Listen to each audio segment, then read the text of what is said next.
우리 주의 성령이 내게 임하여 주를 찬양합니다. 우리 주의 성령이 내게 임하여 주를 찬양합니다. 찬양합니다. 찬양합니다. 주를 찬양합니다. 찬양합니다. 찬양합니다. 주를 찬양합니다. 아멘. 하나님 말씀 사사기 9장 46절부터 57절까지입니다. 인생 가운데 할 수 있는 게 죽이고 파괴하는 인생은 그렇게 살다가 결국 자신도 죽게 되는 것을 보게 됩니다. 그게 누구냐면 오늘 본문에 나오는 아비멜렉입니다. 아비멜렉이 결국엔 자기 형제를 죽이고 이제 세겜 사람들을 다 죽여가는 것을 보게 돼요. 48절에 보면 46절부터 보면 이제 그 세겜 사람들이 이제 아비멜렉을 피해서 이제 신전의 보루로 들어갑니다. 그러니까 49절에 보면 불을 놓아서 약 1000명을 죽이는 것을 보게 됩니다. 그러면 사람을 1000명을 그걸로 불로 죽인다는 게 얼마나 인생이 악한지 몰라요. 그리고 그들은 사실은 자기의 친족이었고 지금까지 자기들의 지지자였고 자기와 함께했던 사람들이에요.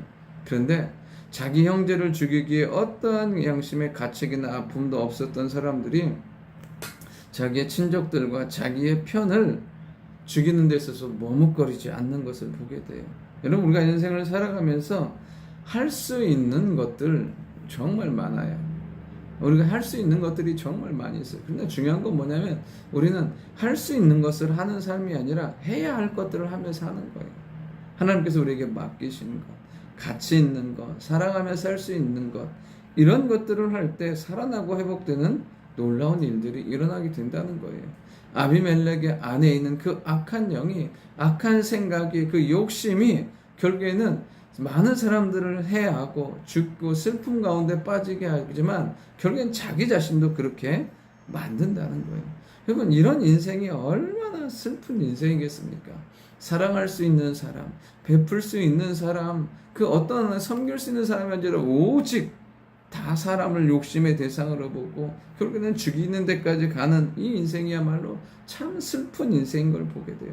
그래서 우리 인생이 우리 스스로 슬프게 만들어가는 삶이 아니라 하나님이 주시는 은혜로 나도 행복하고 내 주변의 사람들도 복되게 만들어가는 축복의 사람이 될 수 있기를 원합니다. 우리를 통해서 살아나고 회복되는 놀라운 역사가 일어나야 될 줄 믿습니다.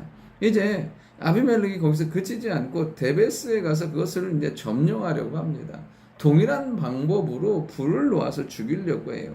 그런데 53절에 보면 한 여인이 맷돌 윗짝을 아비멜렉의 머리에 던져서 아비멜렉의 두개골을 깨트리고 결국엔 아비멜렉이 죽게 되는 것을 보게 됩니다. 욕심대로 살았고 뭔가를 얻고 이룬 것 같지만 결국에는 그 역시도 그 어느 여인이 던진 그 맷돌 윗짝에 맞아 죽게 되는 그런 일들이 일어나는 것을 보게 돼요. 그러면서 다 끝나버려요. 하나님께서 그의 인생을 철저하게 심판하시는 것을 보게 돼요. 우리가 무엇인가를 자꾸 잡으려고 하지만 자꾸 이렇게 목마른 인생으로 세상에 갈급한 인생으로 살다 보면 결국엔 그 갈급함이 죄 가운데로 인도해 가는 거죠.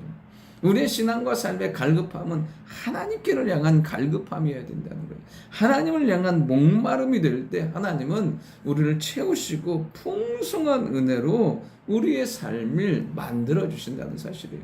오늘도 우리가 세상의 것에 대한 갈망이 좀 없었으면 좋겠어요.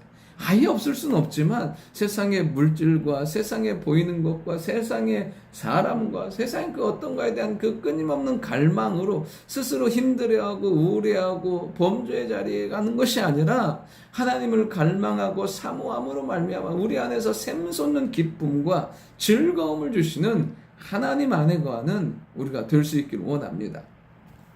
이 아비멜렉이 이렇게 죽는데 성경은 이렇게 말합니다. 56절에 아비멜렉이 그의 형제 70명을 죽여 자기 아버지에게 행한 악행을 하나님이 이같이 갚으셨고, 여기서 보면 하나님께서 이 아비멜렉의 그 형제 70명을 죽인 것은 그 아버지에게 행한 악행이라고 말해요. 그럼 우리가 범죄하고 우리가 악을 행하지만 대상을 향해 하지만 결국에는 그 모든 것들을 보고 계시는 분은 누구냐면 우리 하나님이세요. 우리 하나님이 그것을 악하다 하시고 하나님께서는 그것을 종수하지 않으시고 때로는 그것 가운데 우리를 징계하시고 그리고 아픔 가운데 들어가게 하시는 것을 보게 됩니다. 온전히 우리가 오늘도 깨어 있어서 해야 될 것은 무엇이냐면 하나님께서 우리의 삶을 보고 계시고 주관하시는 것을 믿고 믿음으로 살아가는 거예요. 어떻게 작은 자에게 그 냉수 한 그릇 대접한 것도 우리 주님은 나에게 한 것이라고 말씀하세요.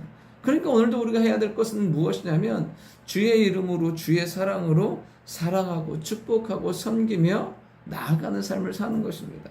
그래야 할 때 하나님께서 우리의 삶을 갚아주시고 풍성하게 만들어주실 줄 믿습니다. 또 그리고 그렇게 사는 삶이 기쁨과 복된 삶이에요. 우리 안에서 외적인 거에서 기쁨과 즐거움을 찾는 것이 아니라 주가 주신 은혜 가운데 그 주가 주시는 놀라운 그 은혜를 나누고 흘려보는 가운데 그 하나님의 충만한 사랑과 은혜를 경험하며 살아가는 우리가 될 수 있기를 원합니다. 아비멜렉은 할 수 있는 대로 악하게 살아가요. 그러나 우리는 할 수 있는 대로 믿음의 선한 것, 아름다운 것, 복된 것, 행복한 일들을 하면서 우리의 인생에 하나님의 사랑과 은혜가 머물도록 살아가는 우리가 되어야 될 줄 믿습니다. 좋으신 아버지 하나님 감사합니다. 우리의 인생, 시간과 삶에 주신 그 모든 것들을 가지고 할 수 있는 대로 선을 행하며 하나님을 기쁘시게 하며 살아가는 저희들 되게 도와주옵소서. 그래야 할 때 우리의 삶 가운데 베푸시는 말할 수 없는 하나님의 기쁨과 즐거움과 충만함 가운데 거하도록 주여 도와주옵소서. 함께 하실 예수님의 이름으로 기도드립니다. 아멘.